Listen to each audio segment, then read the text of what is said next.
kesiapan bersama untuk bagaimana mencegah atau mengantisipasi perkembangan ini. Karena kan ranahnya KPU terbatas tadi, hanya mengatur nanti pada penggunaan media-media dalam masa kampanye, yang itu nanti difasilitasi oleh KPU masa kampanye. Tetapi di luar itu tentu menjadi ranah atau kewenangan yang didistribusikan ke berbagai lembaga lain. Nah, makanya perlu kerjasama, perlu kolaborasi bersama untuk bisa mengatasi ini agar tidak terjadi seperti yang kita alami di pemilu-pemilu sebelumnya. Pemilunya sudah selesai, ya karena mungkin hoax, masyarakatnya masih terus berbeda, masih belum satu padu lagi, belum mencair lagi. Nah, bagaimana caranya? Pertama tentu kami literasi pendidikan pemilih ya kepada para pemilih. Makanya kita senang ini lembaga penyiaran kita yang paling legend, salah satunya itu RRI, ada satu lagi TVRI, itu sudah mensupport kita, mulai dari atas sudah ada kesepakatan kerjasama bagaimana kami dibantu melakukan literasi, sosialisasi pendidikan pemilih, salah satunya literasi media, literasi politiknya, agar mereka paham yang mana hoax, yang mana enggak. Ini kan banyak juga yang belum paham mana berita yang benar, mana berita hoax, dan bagaimana cara mengatasinya. Nah, kemarin kita juga ada acara di sini, salah satu barangkali ya, kalau hoaxnya kan sudah banyak analisisnya, mengapa itu terjadi. Bu Mutia tadi menyebut, pasti industri industri media yang makin maju, di mana ada juga akumulasi modal keuntungan di sana yang mau diraih korporasi besar, maka yang disentuh emosinya para pendengar pemirsa kan, itu yang paling mudah. Itu banyak riset yang menyebut begitu. Begitu tersentuh dia akan terpancing. Itu sudah saya tahu lah. Tapi bagaimana mengatasinya? Maka tadi Abang tadi menyebut juga, memang kita berharap banyak kepada lembaga penyiaran. Kenapa? Karena lembaga penyiaran inilah yang sebenarnya modal utama kita untuk bisa mengantisipasi ini. Karena dia punya kerangka hukum diawasi, akuntabilitasnya dia ada ya sistemnya. Tapi kalau media sosial kan nggak ada. Ya. Kita belum punya, tadi sudah disebut oleh Bu Mutia akan ada ke sana kerangka hukum yang disiapkan. Kita mudah-mudahan itu nanti tepat ya, pas juga, tidak mengekang kebebasan di satu sisi, tapi juga bisa membuat akuntabilitas penggunaan media sosial ini kita makin perbaiki. Mengapa saya sebut tadi lembaga penyiaran? Barangkali ke depan, saya nggak tahu ini kepada teman-teman KPU nanti di gugus tugas kita bicarakan, atau di pemerintah dan di DPR. Katakanlah kalau isu-isu kita klaster tiap minggu itu Pak Dirut gitu, apa yang berkembang hoax minggu ini, lembaga penyiaran misalnya bisa membuat investigasi atau menyorot itu dan mempublish gitu. Misalnya belakangan ini kan penculikan anak, saya nggak tahu ini penculikan anak ini terus berkembang, kita nggak tahu benar nggak ini, ada yang bilang betul, ada yang bilang nggak, tapi nggak ada yang mengambil peran. Siapa ini yang benarin? Polisi masih nunggu juga, kadang-kadang bilangin awas hati-hati katanya kepada masyarakat, makin ragu.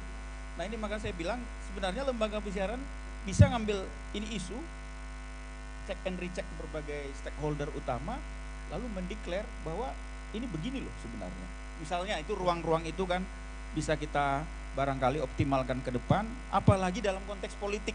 Ini konteks politik ke depan ini ya mungkin everyday akan selalu berkembang. Apa yang menjadi tren di masyarakat itu akan sangat dinamis, berbeda dengan sekarang. Nah, kaitannya dengan pemilih muda ini kan cerita kita ini gerakan pemilih cerdas. Ini ada anak muda di sini yang ada riset menyebut, satu lembaga media yang berbasis riset, Gen Z itu 70 jutaan jumlahnya. Banyak. Iya, kita akan mengalami bonus demografi 2024. Ibu Mutia ini sebagai peserta 70 juta akan menjadi bagian dari pemilih di pemilu 2024. Ini mau saya tanya nih, siapa yang akan menggunakan hak pilihnya pertama nanti 2024? Yang pertama kali akan menggunakan hak pilihnya, coba angkat tangan. Nih, adik-adik, sudah pernah atau yang sudah pernah ini? Rata-rata sudah pernah memilih? Baru pertama. Belum ya? Nah ini 17 tahun. Nah ini akan 17 tahun. Mereka ini, nah ini risetnya nih adik-adik harus dengar ya. Riset itu menyebut sebenarnya di dalam lubuk hati mereka ini ingin memperbaiki republik kita ini komitmennya tinggi, ini anak-anak muda. Tapi tadi kerentanan dalam teknologi informasi yang luar biasa cepatnya ini, mereka ini juga yang menjadi paling rentan, paling rawan terkena.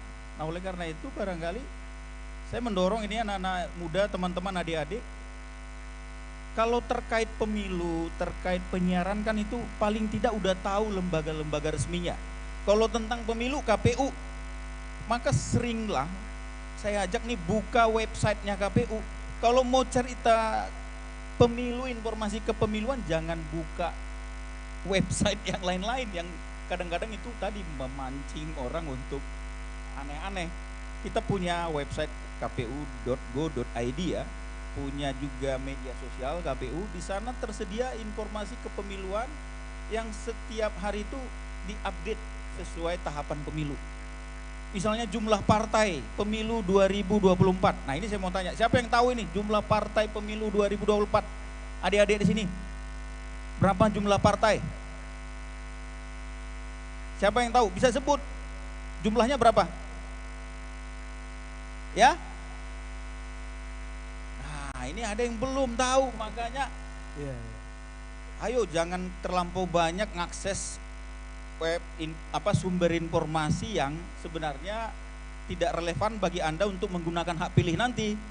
Carilah di website KPU, di media mainstream, di lembaga penyiaran itu selalu diberitakan. Ada 18 partai politik nasional dan 6 partai politik lokal ya di Aceh yang akan menjadi peserta pemilu di tahun 2024. Nah, coba Anda kalau nggak sekarang mengenali 18 partai nasional ya, karena ini kita di Sumatera Utara, 18 partai ini ya nanti susah, Anda akan menggunakan hak pilihnya, mau nyalurkannya kemana, mau milih siapa, ya juga akan menjadi repot. Nah, mumpung kata Medan, bahasa Medan, kita masih punya waktu setahun ya, kurang lebih setahun menuju 14 Februari 2024, adik-adik ini, ayo Anda sekali lagi punya potensi jumlah 70 jutaan ya sebagai pemilih nanti di tahun 2024, punya potensi mengubah atau memperbaiki politik kita makin baik. Ayo gunakan itu dengan mencari informasi kepemiluan, informasi pemilu yang memang sekarang itu sudah mulai kita siapkan dan itu hendaknya diakses, disampaikan. Kita juga bekerja keras ya melalui dengan lembaga-lembaga penyiaran yang ada. Mulai saat ini kita aktif juga ini Bang, menyampaikan informasi kepemiluan kepada masyarakat melalui sekolah, melalui universitas. Kita juga akan masuk ke dalam program-program sosialisasi dan pendidikan pemilu. Karena kalau kita tidak lakukan itu memang kita tinggal menunggu apa yang kita khawatirkan itu bisa akan terjadi di menjelang 2024. Nah kita ada Bu Mutia di sini. Mungkin ada hal-hal nanti kalau kami melihat dari sisi kerangka hukum ya yang perlu ada penyempurnaan, karena memang kalau kita banyak diskusi soal media sosial ini masih ya Bang ya, masih sangat kosong kita. Hanya kita gunakan ITE saja dan itu prosesnya bisa panjang karena dia akan masuk ke pidana, padahal yang diberitakan itu sudah menyebar, orang sudah gontok-gontokan. Nah tindakan sanksinya itu terlambat. Nah itu karena begitu hoax disebar, walaupun besok diralat, dia udah kadung kemana-mana ya. Udah kemana-mana. Nah inilah tantangan kita Ibu Bapak dalam konteks pemilu.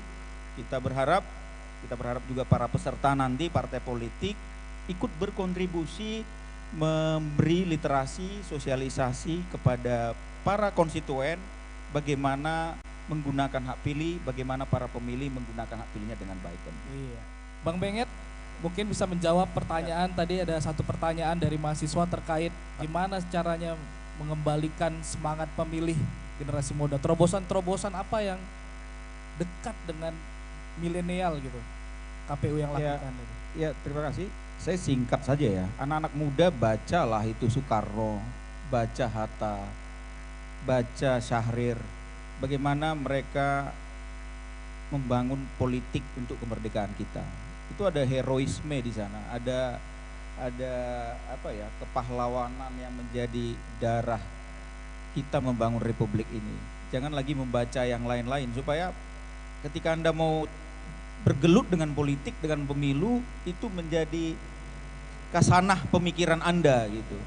Bagaimana sebenarnya politik itu sebenarnya untuk kebaikan, bukan untuk memecah belah, memicu pertentangan dan lain sebagainya. Itu yang pertama.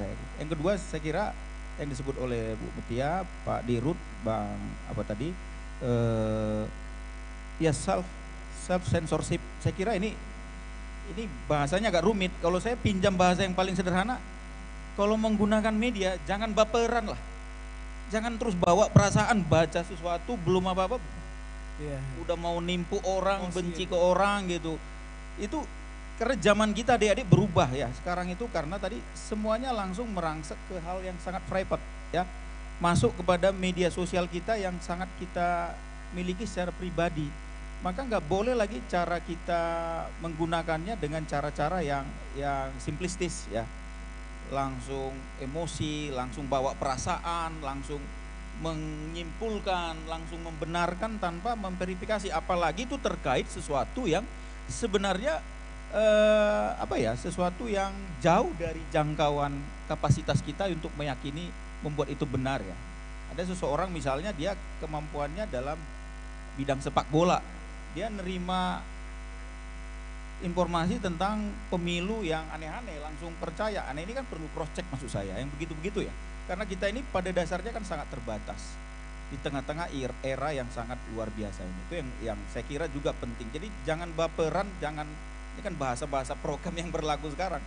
Ini sikit-sikit baperan. Nah kita sendiri ternyata begitu, baca media sikit-sikit emosi, baru lihat sesuatu yang dipancing lewat TikTok dan lain sebagainya, itu langsung buat kesimpulan, langsung rame, bahkan langsung crowded, langsung massal dan lain sebagainya. Nah tentang partisipasi pemilih tadi ada yang nyinggung nih Mas Bambang. Saya kira datanya si adik tadi agak keliru. Medan itu 2020 meningkat partisipasinya Bang, dibanding Pilkada 2015. 2015 itu 24%. Medan itu terendah seluruh Indonesia. Tapi di 2020 di era Covid itu partisipasinya 48%, naik hampir 100%, luar biasa itu. Ya, memang angkanya tetap masih rendah, tapi kalau diangkat ke apple to apple dengan pilkada sebelumnya itu meningkatnya luar biasa. Ini tren baik untuk Medan. Mengapa bisa meningkat? Karena kita membenahi data pemilih. Di pemilu pilkada sebelumnya data pemilihnya agak crowded, sehingga memang ketika data pemilih ini tidak akurat, kurang valid, memang kan jumlah pembaginya itu kan mengukur angka partisipasi berapa orang yang hadir ke TPS dibagi dengan jumlah pemilih yang berhak menggunakan hak pilih. Kalau angka pembaginya itu nggak benar, itu persentasinya yang datang ke TPS tinggi, bisa tetap rendah angka partisipasi. Jadi saya kira itu ya. Jadi ini tren membaik. Mengapa terjadi begitu? Saya kira juga ini menjadi hal positif bagi kita anak-anak muda Medan. Ya, ayolah berpartisipasi secara politik ya. Kembali saya ingat tadi, bacalah politik para founding mothers Republik kita ini ya, supaya bisa makin memperbaiki situasi kita, memperbaiki Republik kita. Masa depan kita ada di tangan anak-anak muda ini yang tadi secara jumlah 70 jutaan, dan mudah-mudahan mereka bisa menggunakan hak pilihnya dengan baik, dengan cerdas. Terima kasih.